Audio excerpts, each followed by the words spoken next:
I'm also happy to be able to be addressing the people who are watching with us from home on this Good Friday. It's unusual Good Friday because it's sunny. And it often seems, at least to my recollection, that more times than not on Good Friday, especially around 3 o'clock when we had the stations today, for instance, it tends to rain, which seems entirely appropriate on a day that saw the Son of God die, as if the whole world itself was weeping. The Scriptures connect us in the New Testament with the deliverance from slavery in the Old Testament. But whereas Moses led the people, accompanied by the hand of God, a pillar of fire by night, a pillar of cloud by day, to enable them to pass over from slavery to freedom, Jesus enables us to pass over from death to life. It is completely no coincidence that when Jesus gave his life, it was during the time of Passover. And there is the custom when our Jewish sisters and brothers celebrate the feast of Passover, that the bread of their deliverance, the matzah, is brought to the table, but it is kept veiled. And it is kept veiled until it is displayed as part of the ritual. And then the recollection of what God did for them is then recounted so that every generation would remember. And the reason it is veiled is that because it is so precious, the bread of deliverance, that if it was simply set in the open, uncovered, but people being reminded of their deliverance from Egypt and slavery would immediately just to start to cry and to weep. In this celebration of the Lord's Passion, the figure of Christ is likewise veiled, draped, and covered. And as part of the ceremony tonight, it will then, in 3 steps, be ceremonially uncovered. Because to look upon the figure of Christ on the cross unveiled could be too much for us on this, our particular day of recollection. Every generation in the Jewish tradition should personally believe that they have been brought out of Egypt in slavery by the hand of God. And every one of our generations needs to personally encounter Christ on the cross to know that he died for you and for me. The recollection of the wondrous love of God on the cross has, through generations and generations and generations over millennia, have changed people's orientation in this world from simply one of orientation towards self, of one orientation to God and neighbor. In the Middle Ages, in medieval Paris, there was a man and a woman, St. Vincent de Paul and Louise de Marillac. And St. Vincent de Paul, with Louise de Marillac, they created the Daughters of Charity and the Vincentians, who would then follow generation after generation after generation to encounter the face of Christ in the face of the poor, the marginalized, the disenfranchised.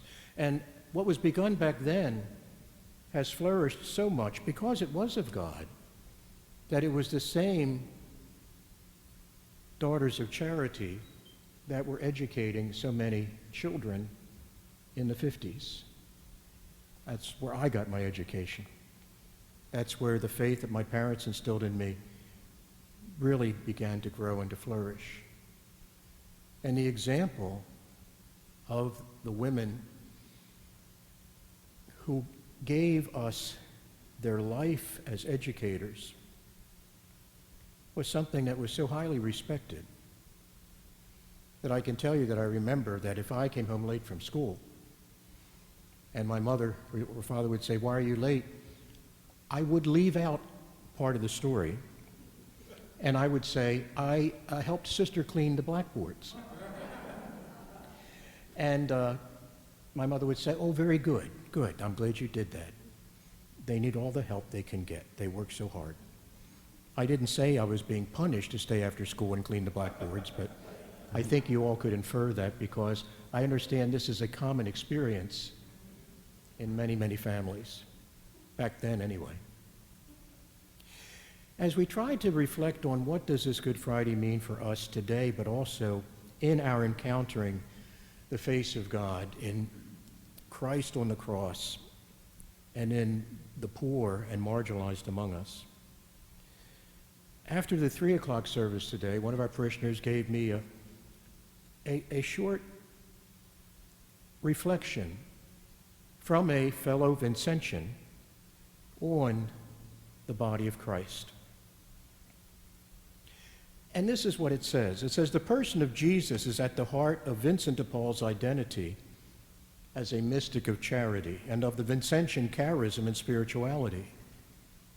He goes to write, Jesus is the reason for our lives and the person whose way of thinking, feeling, and talking and acting becomes our life goal.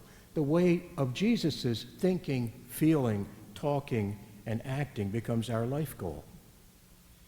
St. Vincent de Paul knew the importance of a close relationship with Christ for personal conversion and effective ministry. The saint wrote, neither philosophy, nor theology, nor discourses can act in souls. Jesus Christ must be involved in this with us, or we with him, so that we may act in him and he in us, that we may speak as he did, act as he did, and live in the Spirit, as he himself lived in the Spirit with his Father and preached the doctrine that God had told him, the Father who sent him not to do his own will, but the will of the Father. The Vincentian writing this talks about a book written by a Spanish Jesuit, Ramon Cué, called My Broken Christ. The cover of the book pictured a broken crucifix. Christ was missing a leg, his right arm, and the fingers of his left hand.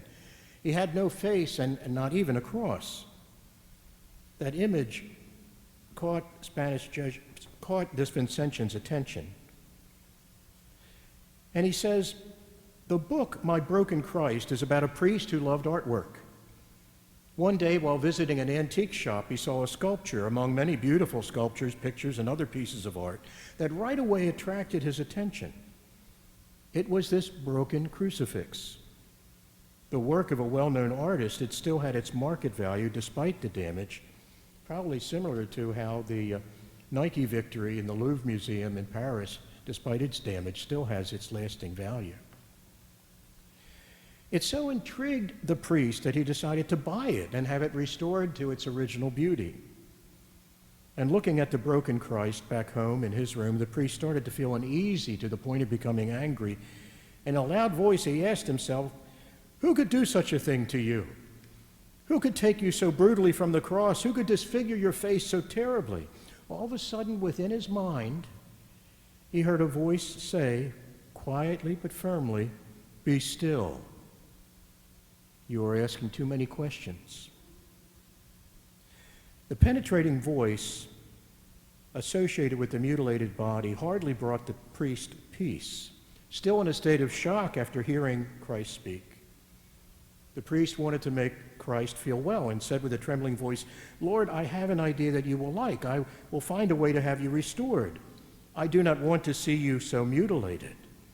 You will see how good you will look. You will know you are worth everything. You'll get a new leg, a new arm, new fingers, a new cross, and above all, you will get a new face.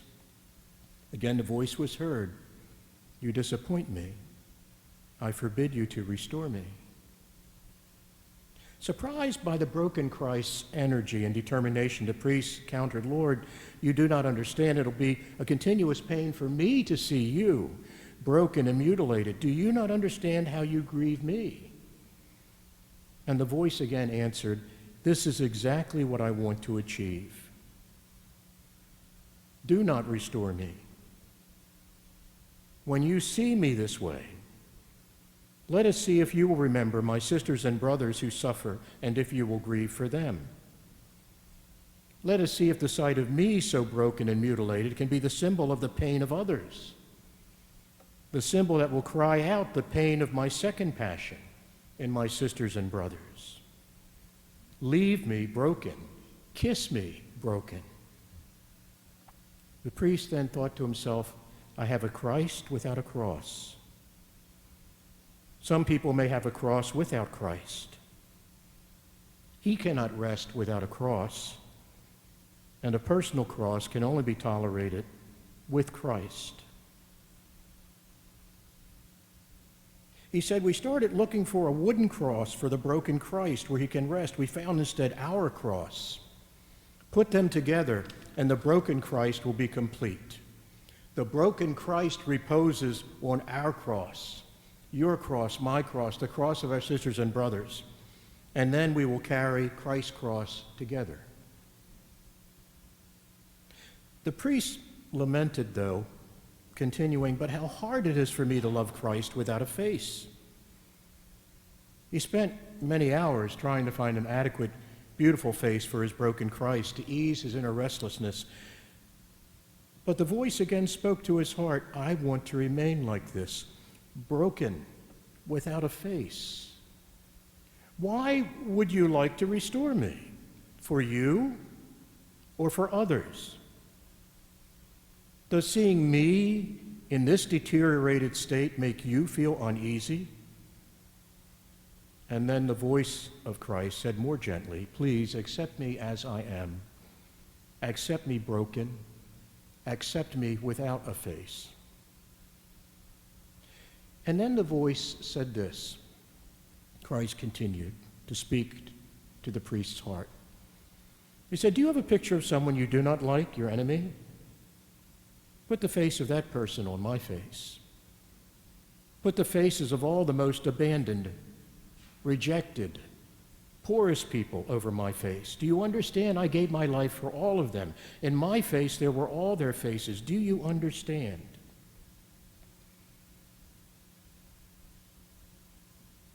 The broken Christ becomes a clear sign before our eyes and in that story that keeps disturbing our peace and calling us to conversion.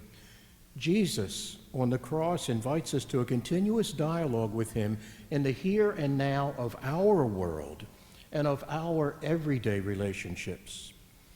This broken Christ helps us to bring ourselves to him with our human reality as well as with the reality of every human being, with our human reality and with the reality of every human being. Christ keeps challenging us from the cross, but gently and with a never-ending mercy to answer questions like, why do you think people disfigured me so badly? Does a broken Christ make you uncomfortable? Do broken people make you uncomfortable? What might cause people to change their attitude toward those considered disfigured? Where do you see yourself in relation to this reality? St. Vincent de Paul's ongoing dialogue with Jesus in his writings led to his answers and his advice.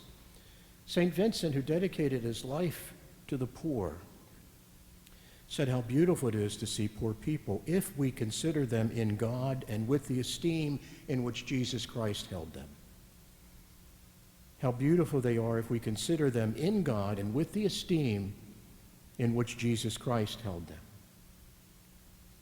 For Jesus himself, as we know, spent his time with the poor, with sinners, with tax collectors, with prostitutes, with the marginalized, with people held to be in contempt or beyond the veil.